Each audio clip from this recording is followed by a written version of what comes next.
Hello बच्चों, let's see this question. So the question says polyethylene is random copolymer, homopolymer, alternate copolymer और crosslink copolymer. Okay, so first of all we will talk about the key concept in this question. So basically हम polymers को different types में divide करते हैं on different basis. Okay, तो एक type आपका होता है जहां हम रिपीटिंग यूनिट या मोनोमर के बेसिस पे आप कह सकते हैं रिपीटिंग यूनिट के बेसिस पर या मोनोमर्स के बेसिस पर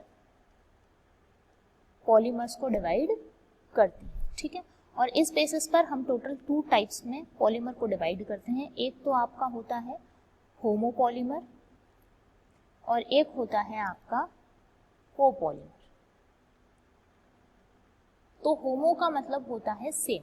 ठीक है, तो होमोपॉलीमर का सिंपल डेफिनेशन आपका क्या होता है, जहां पर सिंगल टाइप ऑफ मोनोमर के कॉम्बिनेशन से आपको क्या मिले, सिंगल टाइप या आप कहेंगे वन मोनोमर है और उसी की रिपीटिंग यूनिट से हमें कोई पॉलीमर मिल रहा है तो उसको हम क्या बोलेंगे, होमोपॉलीमर. जबकि कोपॉलीमर में क्या होता है, मोर देन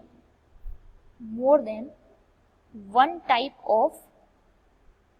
ऑफ और मोर देन वन मोनोमर्स अगर प्रेजेंट होते हैं और उनके कॉम्बिनेशन से आपका पॉलीमर बनता है तो उसको हम क्या कहते हैं, कोपॉलीमर. जिसमें आपका नाइलोन आ सकता है एग्जांपल, एडिपिक एसिड और हेक्सामेथाइलिन डायमीन से बनता है. ठीक है, यही होमोपॉलीमर की बात करें तो पॉलीथीन इसका वेरी वेल नोन एग्जांपल है.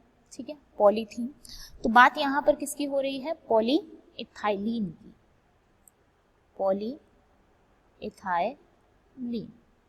तो पॉलीइथाइलिन जो है, जिसको आप पॉलीथीन भी कह सकते हो, ये फॉर्म होता है या इसका जो मोनोमर है दैट इज इथीन, या आप इथाइलिन भी कह सकते हैं इसको. सो NCH2 डबल बॉन्ड CH2, जिसको हम क्या कह सकते हैं, इथाइलिन. इससे आपका फॉर्म होता है क्या, polyethylene, that is CH2 single bond CH2 and here N molecule. Okay, so this is polyethylene. So यहाँ पर ये आप देख रहे हैं कि सिर्फ एक ही मोनोमर है, एक ही टाइप का मोनोमर है जिससे ये पॉलीमर फॉर्म हो रहा है. That means this is the type of homopolymer. ये क्या हो गया आपका, homopolymer. So the correct option of this question is option number 2, that is homopolymer. I hope you understand this question. All the best.